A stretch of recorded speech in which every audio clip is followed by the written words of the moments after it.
दोस्तों, स्वागत है आपका हमारे इस यूट्यूब चैनल में। आज बहुत लंबे समय बाद इस चैनल पर कोई वीडियो डाल पा रहे हैं। निजी व्यस्तताओं के कारण हम लोग वीडियो नहीं डाल पाए, तो हम रेगुलर एक वीडियो आप लोगों के सामने रोज़ देने की कोशिश करेंगे। तो आज का जो टॉपिक है वो है गढ़वाल का परमार या पंवार राजवंश। तो इसके बारे में बताने से पहले मैं आपको बता दूं कि किसी भी क्षेत्र विशेष के इतिहास को जानने के लिए जो मूल स्रोत होते हैं वो होती हैं वहाँ की जो साहित्यिक रचनाएं हैं, अभिलेख हैं, शिलालेख हैं इत्यादि। तो पंवार राजवंश के इतिहास के बारे में जो हमें जानकारी मिलती है वो मुग़ल कालीन इतिहास से हमें मिलती है। मुग़ल कालीन इतिहास के जो ग्रंथ हैं उनसे मिलती है। उसके अलावा कई ताम्रपत्र लेख उत्तराखंड में मिले हैं और कई वंशावलियाँ उत्तराखंड में मिली हैं। तो विकेट की वंशावली के अनुसार हम लोग जो भी पढ़ेंगे कि विकेट की वंशावली के अनुसार ही पढ़ेंगे, क्योंकि विकेट द्वारा दी गई जो वंशावली थी वो सबसे ज़्यादा ऑथेंटिक मानी गई है इतिहासकारों के द्वारा। अलग अलग इतिहासकार अलग अलग मत रखते हैं, लेकिन अधिकतर इतिहासकारों का ये मानना है कि विकेट की वंशावली जो है साइंटिफिक है, वैज्ञानिक है। तो आप लोगों को मैं बता दूं कि इस वंश के बारे में जो भी जानकारी के स्रोत हैं वो मैं आप लोगों को डिस्कस करूँगा। पंवार वंशी इतिहास के जो जानकारी के साहित्यिक स्रोत हैं उनमें कुछ प्रमुख पुस्तकों का उल्लेख मैं यहाँ पे करने जा रहा हूँ। पहली पुस्तक है गढ़वाल एंसेंट एंड मॉडर्न, ये पातीराम द्वारा लिखी है, बहुत इंपॉर्टेंट बुक है। दूसरी किताब का नाम है गढ़वाल का इतिहास, ये भी बहुत इंपॉर्टेंट है। गढ़वाल का इतिहास ये हरिकृष्ण रतूड़ी, पंडित हरिकृष्ण रतूड़ी जो थे उन्होंने लिखी थी। उसके अलावा सभासार पुस्तक, ये आप लोगों को पता होना चाहिए। सभासार टिहरी के जो राजा थे सुदर्शन शाह, इन्होंने इस पुस्तक को लिखा है। गढ़वाल वर्णन, ये पुस्तक हरिकृष्ण रतूड़ी की है। साथ ही गढ़वाल जाति प्रकाश, ये किताब जो है ये है बालकृष्ण भट्ट जी की, बालकृष्ण भट्ट शास्त्री। गढ़वाल राज्ञा वंशावली, ये बहुत इंपॉर्टेंट किताब, ये है कवि देवराज की। उसके अलावा मानवोदय काव्य और ज्ञानोदय काव्य के नाम से भी इसे जाना जाता है। ये कवि भरत के द्वारा लिखा गया है। मानशाह के दरबार में ये कवि थे, कवि भरत, इन्होंने लिखी है मानवोदय काव्य, या इसको ज्ञानोदय काव्य के नाम से भी जाना जाता है। उसके अलावा जॉर्ज डब्ल्यू ब्रिग्स की जो किताब है गोरखनाथ एंड कनफटा योगीज, ये भी महत्वपूर्ण है। गढ़वाल की दिवंगत विभूतियाँ, ये बहुत महत्वपूर्ण पुस्तक है, भक्त दर्शन के द्वारा लिखी है। तो ये साहित्यिक स्रोत थे। इसके अलावा कई ताम्रपत्र मिले हैं, जिनमें से जगतपाल का ताम्रपत्र मिला है जो देवप्रयाग में स्थित रघुनाथ मंदिर में स्थित है। ताम्रपत्र मतलब, कहने का मतलब है कि तांबे के कुछ पत्र होते हैं, पट्टे टाइप के, उसमें अपने लेख अंकित करा देते हैं राजा। तो जगतपाल नाम के एक राजा थे जिन्होंने देवप्रयाग में रघुनाथ मंदिर में ये ताम्रपत्र लिखा और इसमें भूमिदान का उल्लेख किया गया है। किसी व्यक्ति को भूमि इसमें इन्होंने दान करी है, तो ये ताम्रपत्र है। इसके अलावा और भी कई साक्ष्य अभिलेख मिलते हैं, उसके बारे में हम बाद में विविध टॉपिक्स में डिस्कस कर लेंगे। तो आज हम पंवार वंश के साहित्यिक स्रोत या इसके इतिहास के बारे में जो मेन चीज़ें हैं वही डिस्कस करने जा रहे हैं। तो अब हम जानकारी की इस श्रृंखला को आगे बढ़ाते हुए इस राजवंश के जो पहले राजा थे उनके बारे में बात करते हैं। तो कनकपाल इस राजवंश के पहले राजा माने जाते हैं, आदि पुरुष इनको माना जाता है। अलग अलग किताबों में इनके बारे में अलग अलग वर्णन दिया गया है। 888 ईस्वी, कई किताब 888 ईस्वी बोलते हैं कि 888 ईस्वी के लगभग में ये हमारे गढ़वाल में आए थे, और कई इतिहासकार बोलते हैं कि 686 ईस्वी में आए थे। ऐसा माना जाता है कि धार नगरी गुजरात से ये उत्तराखंड भ्रमण पर आए और यहाँ पर भानु प्रताप या सोनपाल भी उसका नाम कहा गया, वहाँ एक कत्यूरी राजा थे। तो कत्यूरी राजा से मिले और कत्यूरी राजा इनसे इतने पर ज़्यादा प्रभावित हुए कि इनको अपना दामाद बना लिया, अपनी बेटी के साथ इनका विवाह कर लिया। तो इनके मूल स्थान के बारे में अगर बात करें तो हरिकृष्ण रतूड़ी, एटकिंसन, भक्त दर्शन, वॉल्टन, ये लोग इनको बोलते हैं कि धार नगरी गुजरात से आए थे। ठीक। और गढ़वाल एंसेंट एंड मॉडर्न पुस्तक में पातीराम का मानना है कि परमारों का जो मूल क्षेत्र था वो मालवा प्रदेश था। तो आपको अलग अलग किताबों में अलग अलग जानकारियाँ मिलेंगी, आपने कन्फ्यूज नहीं होना है। सर्वसम्मति से जिस तथ्य को मान लिया गया है हम उसी को मानेंगे। इनका जो मूल स्थान हम मानेंगे वो मानेंगे धार नगरी गुजरात। कई लोग इनको मालवा का मानते हैं, कई लोग मानते हैं कि गुज्जर प्रदेश के आए थे। ठीक है, तो इसके बारे में जो आगे के तथ्य हैं उसमें हम देखेंगे कि एक महत्वपूर्ण लेखक हैं कन्हैयालाल माणिकलाल मुंशी। आपने नाम इनका सुना होगा, के.एम. मुंशी करके। इन्होंने एक पुस्तक लिखी थी the glory that was Gujjar देश। तो इस किताब में इन्होंने बोला है कि गुज्जर देश कौन सा क्षेत्र है। गुज्जर देश क्षेत्र जो है वो राजस्थान, महाराष्ट्र और मध्य प्रदेश का जो संयुक्त क्षेत्र है, इसको बोला गया गुज्जर देश। इसको मालवा भी बोला जाता है क्योंकि वहाँ पर मालवा का पठार वाला रीजन है। उसके अलावा आपको मैंने बता दिया कि कनकपाल के गढ़वाल आने के समय में यहाँ के जो स्थानीय राजा थे, कत्यूरी राजा थे, वो भानु प्रताप थे। उनकी बेटी से इनका विवाह हुआ और उसके बाद जो वंश आगे बढ़ा वही परमार वंश या पवार वंश के नाम से जाना गया। कुल 60 राजा इसमें हुए और इस वंश से संबंधित जो प्रमुख साक्ष्य की अगर हम बात करें तो गणेश जी की नृत्य करती हुई प्रतिमा बहुत इम्पोर्टेंट है। ये जोशीमठ से आपको मिली है। जोशीमठ में इस प्रतिमा को खोजा गया।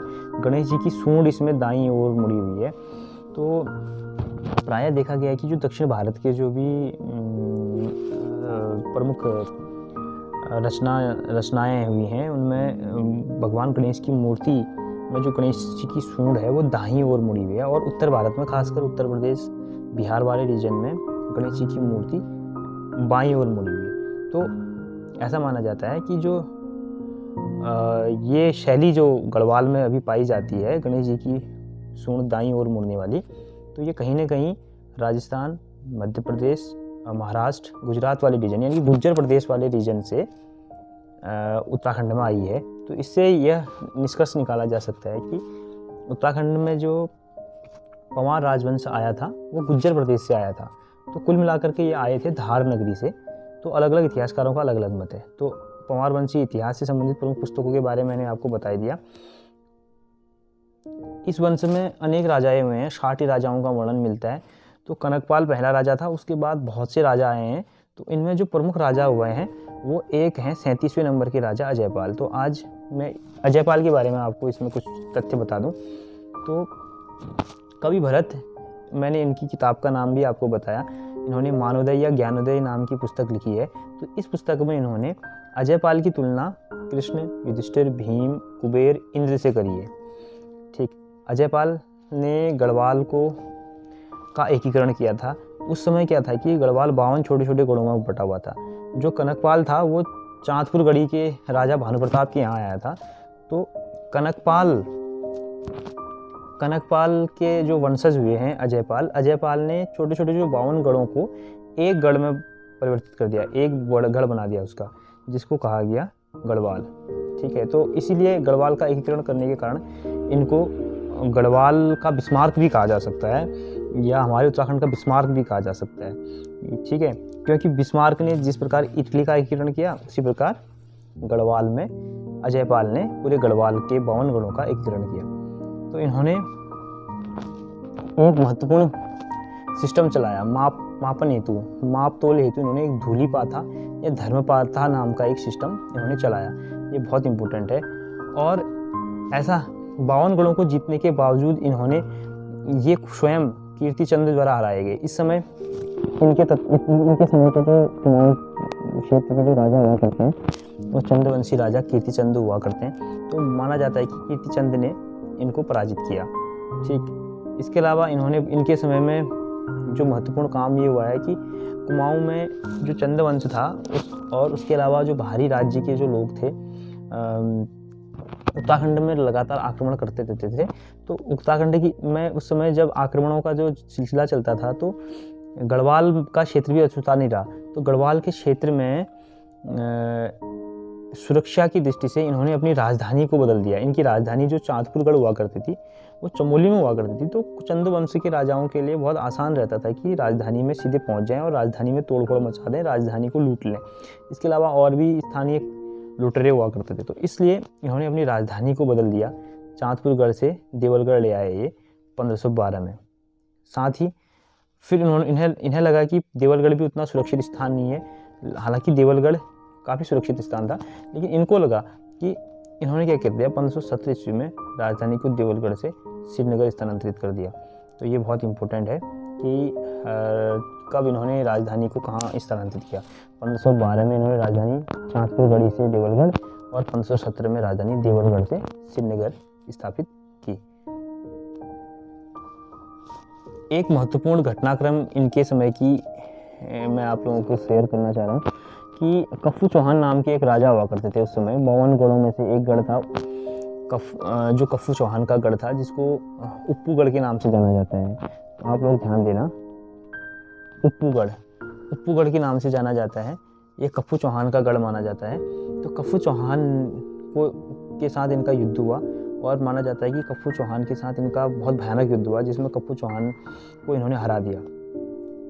तो कफ्फू चौहान और इनके बारे में जो युद्ध की कहानी है मैं कभी किसी दूसरी वीडियो में बताऊंगा आपको। तो कफ्फू चौहान को हराने के बाद ये एक प्रकार से इतने ज़्यादा बहुत ही ज़्यादा उदासीन हो गए, युद्ध से इनका मोह भंग हो गया, क्योंकि बहुत भयानक युद्ध था। जिस प्रकार अशोक कलिंग युद्ध के बाद बिल्कुल चेंज हो गया, उसका बिल्कुल हृदय प्रवर्तित हो गया, ठीक उसी प्रकार से अजयपाल का भी हृदय प्रवर्तित हो गया कफ्फू चौहान के साथ युद्ध के बाद। तो इसके बाद इन्होंने गोरख पंथ को स्वीकार कर लिया, जिसका स्पष्ट उल्लेख सूरवीर सिंह द्वारा रचित सांवरी ग्रंथ में मिलता है और इसी सांवरी ग्रंथ में इनको आदिनाथ भी बोला गया है। ये बहुत इंपॉर्टेंट है। तो अजयपाल के बारे में ये बहुत ही महत्वपूर्ण मैंने आपको बातें बताई हैं, तो इन चीज़ों को आप लोगों ने नोट डाउन कर लेना है। उसके बाद इन्होंने एक बहुत बेहतरीन सिस्टम उस समय का चलाया। गढ़वाल में सरोला ब्राह्मण प्रथा इन्होंने शुरू करी। ऐसा माना जाता है कि उस समय सेना में जातिगत भेदभाव हुआ करते थे, छोटा बड़ा ऊंच नीच का भेदभाव होता था। तो एक व्यक्ति दूसरे व्यक्ति के हाथ का खाना नहीं खाता था। तो अब इस प्रकार से सेना की व्यवस्थाएं तो चरमरा जाती। तो इन्होंने क्या किया, एक ब्राह्मण वर्ग को नियुक्त किया, जिसका काम क्या था, सभी के लिए खाना बनाना था और उसके द्वारा बनाए गए भोजन को सभी लोग खाते थे। तो यह सरोला ब्राह्मण प्रथा इन्होंने शुरू करी। इसके साथ साथ ही इन्होंने राज राजेश्वरी पीठ का निर्माण भी करा। राज राजेश्वरी मंदिर जो है देवलगढ़ में इन्होंने स्थापित किया। बहुत इंपॉर्टेंट है, अभी हाल के एग्जाम में कनिष्ठ सहायक में पूछा गया है, क्वेश्चन है कि देवलगढ़ में राज राजेश्वरी देवी का मंदिर किसने स्थापित किया। ये है अजयपाल। तो बहुत इंपॉर्टेंट है। तो इससे आगे का जो हम लोग टॉपिक पढ़ेंगे वो आगे आने वाले वीडियो में पढ़ेंगे। ठीक, तो आज के लिए इतना ही। Thank you.